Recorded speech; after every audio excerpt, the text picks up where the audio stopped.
आप सभी का हमारे चैनल में। आज हम उपस्थित है press club of India Delhi में, जो कृषि भवन के पास में ही है। और यहाँ एक प्रेस कॉन्फ्रेंस रखी गई है। आप देखते होंगे बैनर में भी लिखा हुआ है कि आज़ादी के अमृत महोत्सव के अंतर्गत स्वतंत्रता संग्राम सेनानी सम्मान एवं प्रधानमंत्री धन्यवाद ज्ञापन सभा।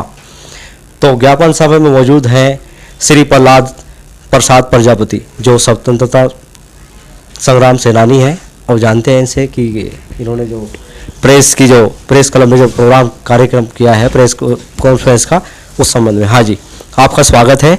आप बताएं थोड़ा अपने इसके बारे में। मैं नाम ही बताना है। मैं डॉक्टर प्रसाद प्रजापति कुशीनगर जनपद का निवासी हूँ। इन दिनों लखनऊ में निवास कर रहा हूँ। मैं 2012 में भी इमीडिएट फ्रीडम फाइटर कमेटी का मेंबर था, जो भारत सरकार की एक सम्मानित समिति है। इस समिति के सुझावों पर सरकार अमल करती है। जो भी प्रस्ताव पास होते हैं उस पर कार्यान्वयन करने का काम अधिकारियों का है। 2012 के बाद जो भी प्रस्ताव मैंने 2012 में दिए थे, उसमें जो भी पारित हुए उसमें कुछ तो लागू हुए, लेकिन एक प्रस्ताव हमारा राष्ट्रीय परिवार घोषित करने का था, वह रिफ्यूज कर दिया गया। उसके बाद 2016 में जब राजौरिया से एक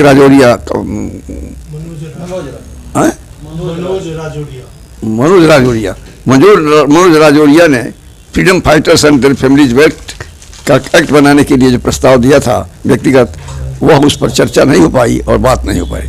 मैंने पुनः जो है अब की बार मीटिंग में मैंने प्रस्ताव पास किया। सारे लोगों ने सहमति दी कि freedom fighters and their families welfare act 2021, उस वक्त 21 वाले थे, 2021 या 2022, उसको एक्ट एक बनाया जाए जिसमें स्वतंत्रता संग्राम सेनानियों के त्याग और बलिदान की बदौलत जो देश आज़ाद हुआ है, उनके परिवारों को भी सम्मानजनक जीवन जीने का अधिकार हो। आज देश में लगभग 75% स्वतंत्रता सेनानियों का परिवार गरीबी रेखा से नीचे है। उनको सम्मानजनक जीने देने का अधिकार जो है सरकार को चाहिए, उसका दायित्व है, जिसके बदले आज हम प्रगति कर रहे हैं, देश हमारा प्रगति कर रहा है। और इससे हमारे प्रधानमंत्री का भी सम्मान बढ़ रहा है, राष्ट्र का सम्मान बढ़ रहा है। उस गौरव को कायम रखने के लिए स्वतंत्रता सेनानियों के परिवारों का उत्थान भी जरूरी है। बस इन्हीं शब्दों के साथ। ठीक है, और भी मंच पर आसीन है सम्मानित स्वतंत्रता सेनानी, उनसे बात करेंगे अभी। और भी है। हाँ जी, आप उत्तराधिकारी, आपसे बात की जाएगी। जी बोलिए आप। आज स्वतंत्रता सेनानी उत्तराधिकारी संगठन की ओर से कॉन्स्टिट्यूशनल क्लब दिल्ली में एक राष्ट्रीय समन्वय समिति का आयोजन किया गया। और इस आयोजन का मेन उद्देश्य तो यही था कि सरकार साल भर से अमृत महोत्सव के दौरान भिन्न भिन्न कार्यक्रम आयोजित कर रही है। तो जो हम स्वतंत्रता सेनानियों के उत्तराधिकारी हैं, हमारा भी ये कर्तव्य बनता है कि हम एक कार्यक्रम आयोजित करके अपने पूर्वज स्वतंत्रता सेनानियों को अपने श्रद्धा सुमन अर्पित करें।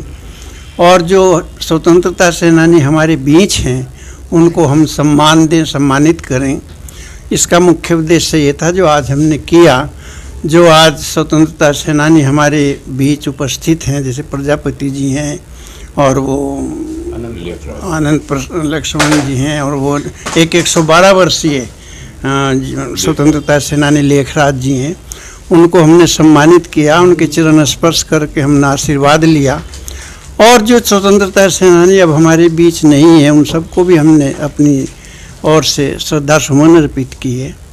और माननीय प्रधानमंत्री जी को भी हमने एक धन्यवाद ज्ञापित किया कि उन्होंने इस अमृत महोत्सव के अवसर पर स्वतंत्रता सेनानियों को याद किया, उनके परिवारों के प्रति भी अपना आभार प्रकट किया। और भिन्न भिन्न कार्यक्रमों के द्वारा न केवल केंद्र सरकार ने बल्कि राज्य सरकारों ने भी स्वतंत्रता सेनानियों को जो मान सम्मान देने का प्रयास किया, वो सराहनीय था। और इसलिए हमने एक आभार प्रकट किया है मोदी जी के प्रति भी। और जो अपनी थोड़ी बहुत समस्याएं हमारी विशेष समस्या यही है कि जैसे यहाँ दिल्ली में वार मेमोरियल बना हुआ है, ऐसी एक स्वतंत्रता सेनानियों का भी स्मृति स्मारक बनाया जाए, जिसमें कि देश भर के स्वतंत्रता सेनानियों के इतिहास को संकलित और संरक्षित रखा जाए। ये मांग हमने उनसे की है। मेरा नाम सुरेंद्र कुमार सैनी है और मैं रुड़की हरिद्वार उत्तराखंड से आया हूँ और वहाँ पर हमारा जो एक स्वतंत्रता संग्राम सेनानी उत्तराधिकारी परिवार समिति का संगठन है, उसका मैं कार्यकारी अध्यक्ष हूँ। जी, अब आप बताएं अपना परिचय के साथ में इसके राम महेश मिश्र हूँ, हरदोई मूल से, उत्तर प्रदेश के हरदोई जनपद और लखनऊ से। आज जो हमारी समिति की बैठक हुई उसमें एक बड़ी चौंकाने वाली बात ये आई कि लगभग 1300 स्वाधीनता संग्राम सेनानी जीवित हैं और 25,000 के आसपास स्वाधीनता संग्राम सेनानियों की जो पत्नी हैं वह जीवित हैं। वो जब कभी दिल्ली आते हैं तो दिल्ली में उन्हें पेड़ के नीचे रहना पड़े, उन्हें यहाँ वहाँ कोई शरण लेनी पड़े रात गुजारने को। ये आज़ादी के अमृत महोत्सव के वर्ष में जब हमारी सरकार अनेक सराहनीय कार्य कर रही है, इस ओर भी सरकार का ध्यान जाना चाहिए और उसके लिए कोई ठीक ठाक कोई जगह बनावे। मैं तो कहूँगा कि अभी जो विवाद चल रहा है कांग्रेस और इन सब में, हम लोग पार्टी की बात नहीं करते, लेकिन जो नेशनल हेराल्ड की बात की जा रही है वो स्वाधीनता संग्राम सेनानियों की प्रॉपर्टी है और उसको ही स्वाधीनता संग्राम सेनानियों को सरकार दे दे, बड़ा काम हो जाएगा। उनका पूरा सम्मान होना चाहिए। स्वाधीनता संग्राम सेनानियों के उत्तराधिकारियों ने बड़ी भूमिका, बड़े कष्ट तो उन्होंने ज़्यादा सहे हैं। वो तो जेल चले गए, उनका परिवार, उनकी परिवार, बच्चों की शिक्षा, उनके पत्नी परिवार बहुत संकट में रहे, उनका पूरा ध्यान रखा जाए। इसी के लिए स्वाधीनता संग्राम सेनानी उत्तराधिकारी परिवार समिति कई वर्षों से काम कर रही है। मैं तो भगवान से प्रार्थना करूंगा कि हमारी केंद्र सरकार इस ओर जल्द ध्यान दे। सुना आपने, और भी बैठे हैं, बात करते हैं। मंच पर आसीन से अलग और भी बैठे हुए। हाँ जी, आप भी बताएं थोड़ा इसके बारे में अपना परिचय के साथ। मैं हरिराम गुप्ता, कोर कमेटी का सदस्य हूँ, नेशनल कोऑर्डिनेटर हूँ और प्रधानमंत्री के प्रति आभार इसलिए उन्होंने आज़ादी का अमृत महोत्सव मना के सेनानी परिवारों का गौरव बढ़ाया। हम 2 करोड़ सेनानी परिवार उनके एक भारत श्रेष्ठ भारत के मिशन के सहयोगी बनना चाहते हैं। 2047 में जो भारत की तस्वीर बने उसमें हम परिवार भी उनके इस यात्रा के सहयोगी बनना चाहते हैं। लेकिन उनसे अपेक्षा भी है कि जो अभी तक सरकारों ने ध्यान नहीं दिया इन परिवारों की ओर, उनको निश्चित रूप से 15 अगस्त के मौके पर कुछ ऐसी घोषणा करनी चाहिए जिससे एक सिंबॉलिक मैसेज जाए और आज़ादी के प्रति प्रतिबद्ध जो ये परिवार हैं वो पूरे उत्सर्ग के साथ सरकार की नीतियों के सहयोगी बने। हमारा संगठन 6 तारीख को प्रधानमंत्री को संबोधित ज्ञापन जिलाधिकारियों के माध्यम से पूरे हिंदुस्तान के डिस्ट्रिक्ट हेडक्वार्टर से देने जा रहा है। एक बड़ी घटना है और उसी ज्ञापन को हमने यहाँ प्रधानमंत्री जी को दिया। ठीक है, बड़ी अच्छी सोच है आपकी और अच्छा कार्य कर रहे हैं आप, क्योंकि मेमोरियल सबके लिए बने हैं। जो देश के लिए जो मिटने वाले लोग हैं उनके लिए मेमोरियल नहीं, आज के टाइम में आने वाली पीढ़ी के लिए वो बहुत जरूरी है। आने वाली पीढ़ी, हम 135 करोड़ जनता को मैसेज जाना चाहिए कि जिन्होंने देश को अपना उत्सर्ग दे के आज़ादी दी, उनके बारे में सरकार का क्या दृष्टिकोण है, ये सामने आना चाहिए।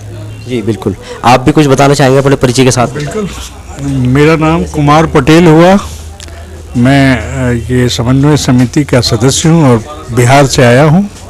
आज जो कार्यक्रम हुआ है ये बहुत महत्वपूर्ण कार्य इसलिए होता है कि भारत के प्रधानमंत्री ने इस वर्ष को अमृत महोत्सव वर्ष के रूप में डिक्लेयर किया है और ये इतना महत्वपूर्ण वर्ष है कि इस वर्ष में हिंदुस्तान के स्वतंत्रता सेनानी और उनके परिवारों के लिए कुछ होना चाहिए, कुछ कॉन्स्टिट्यूशनल राइट्स उन्हें मिलना चाहिए, अधिकार मिलना चाहिए।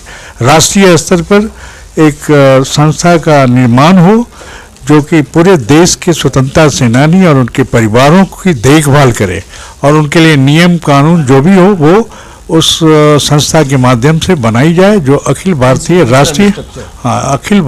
राष्ट्रीय परिवार कल्याण परिषद के रूप में उसका निर्माण हो और वो उसको एक इंस्टीट्यूशनल रूप दिया जाए, तब ये अमृत वर्ष जो मनाया जा रहा है भारत के प्रधानमंत्री द्वारा, तो ये सक्सेसफुल होगा। जब तक ये 2 करोड़ हिंदुस्तान के स्वतंत्रता सेनानी परिवारों को कुछ लाभ नहीं दिया जाता है, उसे कॉन्स्टिट्यूशनल राइट नहीं दिया जाता है, तो ये अमृत महोत्सव मनाने का कोई मकसद ही नहीं हो सकता है।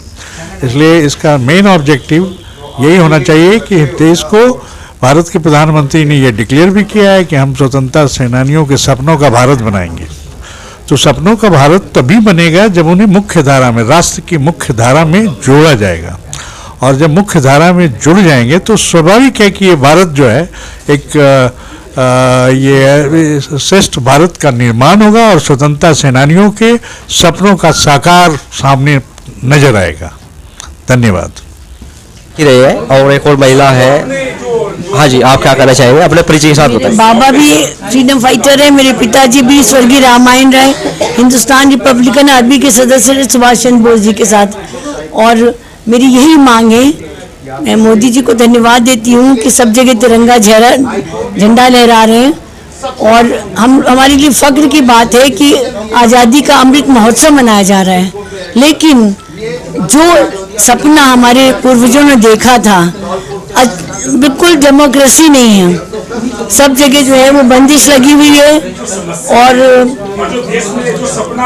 न बोलने की स्वतंत्रता है, न कुछ करने की स्वतंत्रता है, और महिलाओं का भी जो है वो सम्मान नहीं हो रहा है। तो खास तौर से महिलाओं का सम्मान करना चाहिए, स्वतंत्रता सेनानी आश्रित परिवारों की तरफ देखना चाहिए, उनको आगे की पंक्ति में लाना चाहिए और उनकी मांगों को पूरा करना चाहिए। जय हिंद, जय भारत। विकास गुजराती, बुरहानपुर मध्य प्रदेश के बॉर्डर से हूँ। मैं महाराष्ट्र मध्य प्रदेश के बॉर्डर से हूँ। मेरे पिताजी सुनील गोपाल गुजराती, मेरे पिताजी स्वतंत्रता संग्राम सेनानी रहे। वर्तमान परिप्रेक्ष्य में भारत सरकार आज़ादी का अमृत महोत्सव मना रही है। मेरा सोचना है कि इस आज़ादी के अमृत महोत्सव में अगर स्वतंत्रता संग्राम सेनानी और उनके परिवारों को जो आवश्यकता है, अगर सरकार उसकी पूर्ति कर ले तो हम समझेंगे कि आज़ादी का अमृत महोत्सव सार्थक सिद्ध हो गया। इसी के साथ मैं अपेक्षा करता हूँ कि सम्मानित प्रधानमंत्री जी, जिन्होंने आज देश में ये माहौल पैदा किया है आज स्वतंत्रता संग्राम सेनानी के हितों के लिए, तो वो इसे पूर्ण करे। इन्हीं शुभकामनाओं के साथ मैं आपका धन्यवाद अदा करता हूँ। सुनील गोपाल गुजराती, बुरहानपुर मध्य प्रदेश। धन्यवाद। जय हिंद, जय भारत।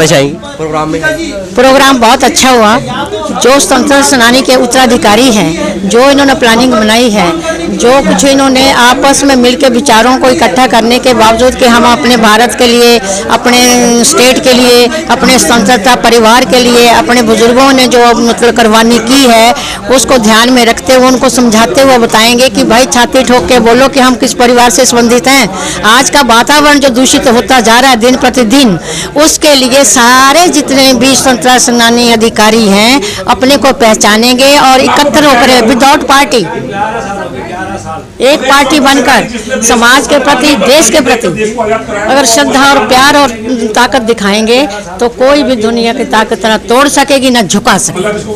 पांडे महामंत्री हूँ, कुशीनगर जनपद से आया हूँ और वहाँ उत्तर प्रदेश से बिलोंग करता है। 1994 में कुशीनगर मुलायम सिंह जी ने इसको बनाया। श्रीमन, मुझे ये कहना है कि जब 1972 में केंद्र ने स्वतंत्रता संग्राम सेनानियों की किताब लिखा सुविधाओं के लिए, उसमें जो क्राइटेरिया दिया उसके अनुसार मेरा ये निवेदन है कि उस सरकार को उस समय उनसे दस्तावेजों को भी मांगना चाहिए साक्ष्य के रूप में, जो 1947 के पहले था। पेंशन देना दूसरी चीज थी, लेकिन सम्मान, सम माने होता है बराबर, मान माने मर्यादा। जो बराबर की मर्यादा की बात है, जैसा कि अभी आपने प्रश्न किया, वो आईएएस अधिकारी उस भारतीय व्यवस्था को उस रूप में सेवा की जो भाव होनी चाहिए वो नहीं मानता। तो मेरा यह निवेदन है कि यह मेरे पास जो 1947 के पहले के जो डॉक्यूमेंट्स हैं काशी विद्यापीठ के, जहाँ पिताजी छात्र थे, चंपारण का, वह लखनऊ की बैठक का, वह सब सरकार कहीं न कहीं उसको रखे, जो राष्ट्रीय धरोहर के रूप में लाल बहादुर शास्त्री के साथ, मदन मोहन मालवीय के साथ, आचार्य नरेंद्र जी के साथ, वो सब राष्ट्रीय धरोहर हैं, उसको रख करके एक प्रमाण पत्र हमारे परिवार को दे। यदि उसके समझ में बात आ रही है तो आने वाली पीढ़ी में मेरे बच्चों को जो भी 2% आरक्षण है उसको समुचित दे करके उसको अगर कुछ बन सके तो उसका लाभ मिले। दूसरी बात, मैं ये निवेदन जो करना चाहता हूं विशेष रूप से, स्वतंत्रता का मतलब है खुद का अपनी अंतर आत्मा की आवाज पर वह दिशा देना, अनुशासन में वो लड़ाई लड़ना। वह लड़ाई साधारण नहीं, वो भारतीय संस्कृति की विचारधाराओं की थी, उस संस्कृति और संस्कार के खिलाफ थी जो अंग्रेजों के रहन सहन, उस जीवन पद्धति के खिलाफ थी जो हमारे वो सेनानी नहीं खड़े थे।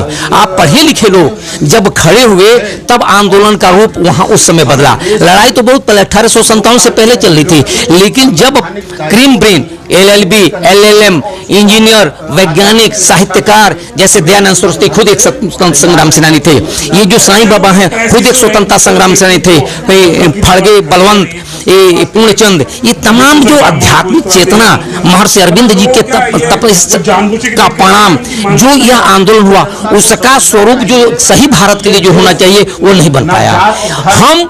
मैं निवेदन करना चाहता हूं ये सेनानियों से भी, और माननीय आपके प्रधानमंत्री वो देश के उस व्यवस्था में है। अभी माननीय राष्ट्रपति महोदय जी को हमने पत्र लिखा, राष्ट्रपति जी ने मुख्यमंत्री उत्तर प्रदेश को लिखा, मुख्यमंत्री ने हमारे SP को लिखा, लेकिन अभी भी वहां के प्रशासनिक अधिकारी कोई इस दिशा में काम करने में समर्थ नहीं है, और वहां की सरकार अभी इस दिशा में कोई संज्ञान लेने में पक्ष में नहीं है।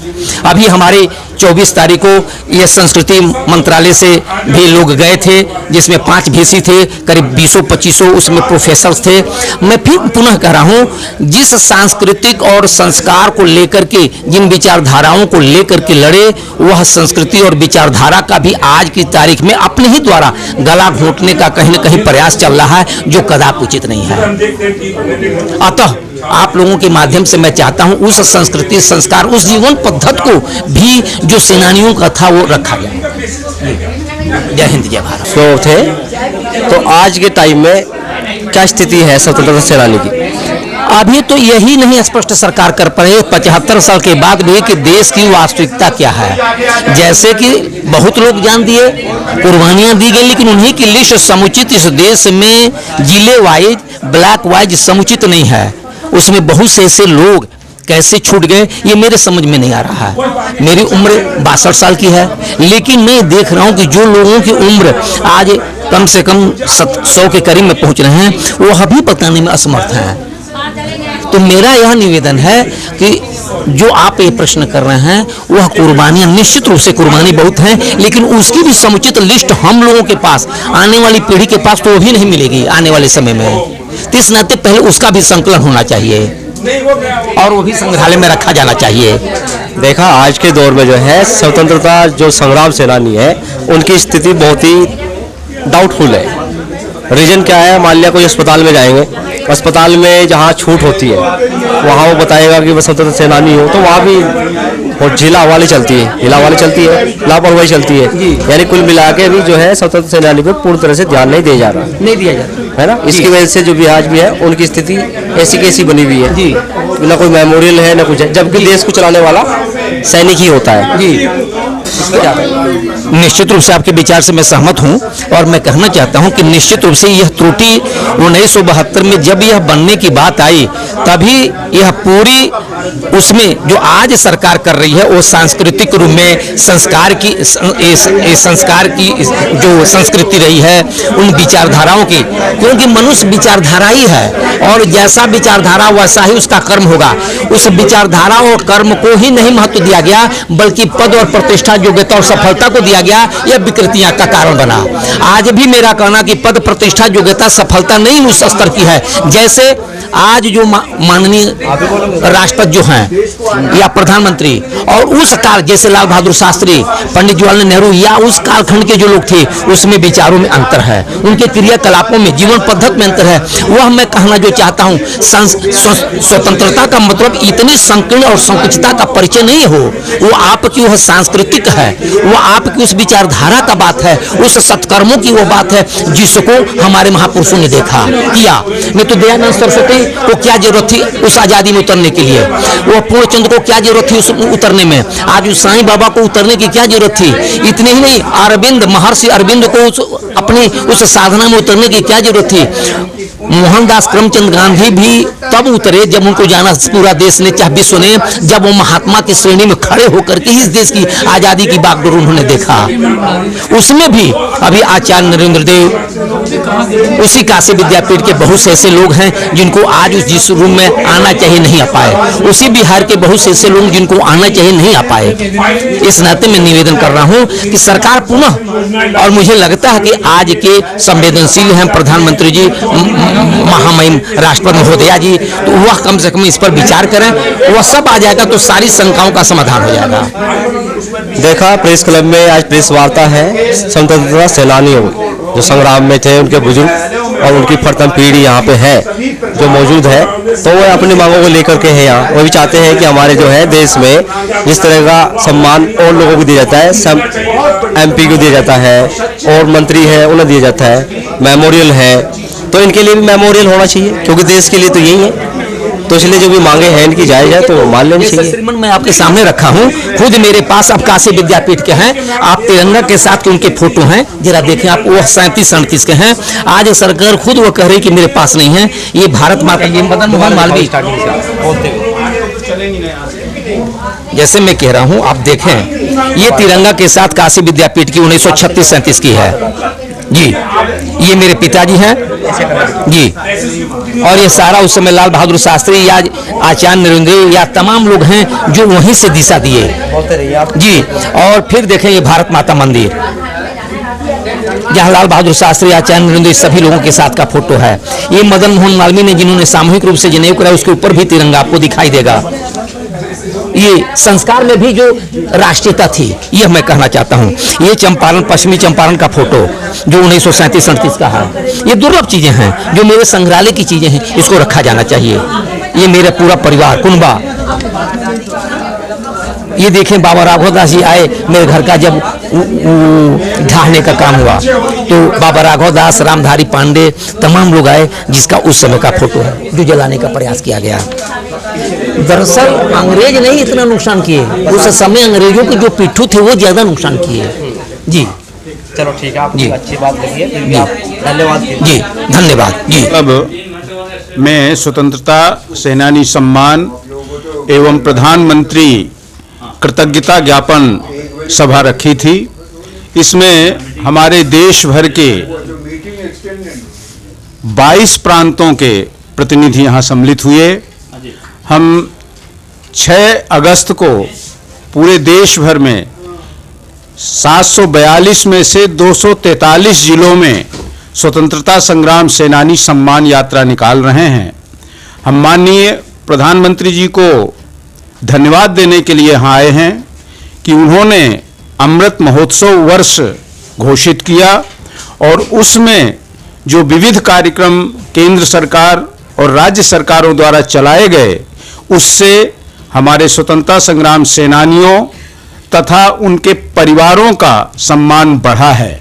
आज हमने माननीय प्रधानमंत्री जी के लिए एक प्रतिवेदन भी दिया है, जिसमें एक ही बात चाही गई है कि जिन स्वतंत्रता संग्राम सेनानियों के संघर्ष से, जिनके त्याग और बलिदान से ये देश आज़ाद हुआ, उन स्वतंत्रता संग्राम सेनानियों की स्मृति को चिरस्थायी बनाए रखने के लिए यहाँ पर जिस तरह से शहीद मेमोरियल बनाया गया है, उसी तरह स्वतंत्रता संग्राम सेनानी मेमोरियल की स्थापना की जानी चाहिए। वैसे यह कार्य तो आज़ादी के तुरंत बाद हो जाना चाहिए था, लेकिन माननीय प्रधानमंत्री जी का ध्यान इस ओर गया और उनने घोषणा की कि हम स्वतंत्रता संग्राम सेनानियों के सपनों का भारत बनाएंगे। इससे हम लोग काफ़ी गदगद हैं कि आज कम से कम स्वतंत्रता संग्राम सेनानियों और उनके परिवारों की सुध लेने वाला प्रधानमंत्री है।